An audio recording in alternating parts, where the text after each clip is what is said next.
மாநில அளவிலான பளுதூக்கும் போட்டியில் வெற்றி பெற்று தேசிய அளவிலான போட்டியில் பங்கேற்க தேர்வாகி அசத்தியுள்ளார் 82 வயது மூதாட்டி. கோவை பொள்ளாச்சியை சேர்ந்தவர் கிட்டம்மாள்.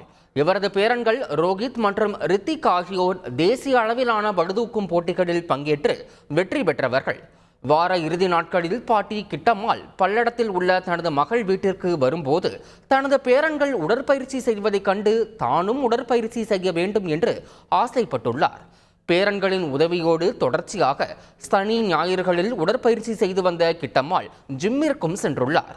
அங்கு தொடர்ந்து பளுதூக்கும் பயிற்சி மேற்கொண்ட கிட்டம்மாளின் ஆர்வத்தை கண்ட உடற்பயிற்சியாளர் சதீஷ் கோவையில் கடந்த மே 1ஆம் தேதி இந்தியன் ஃபிட்னஸ் ஃபெடரேஷன் சார்பில் நடைபெற்ற பளுதூக்கும் போட்டிக்கு அழைத்துச் சென்றுள்ளார்.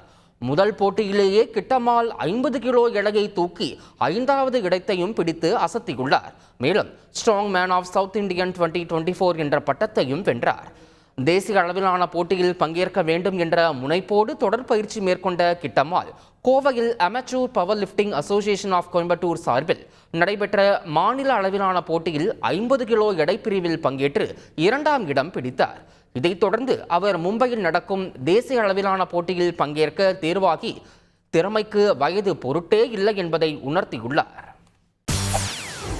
செய்திகளை உடனுக்குடன் தெரிந்து கொள்ள உடனே சப்ஸ்கிரைப் பண்ணுங்க.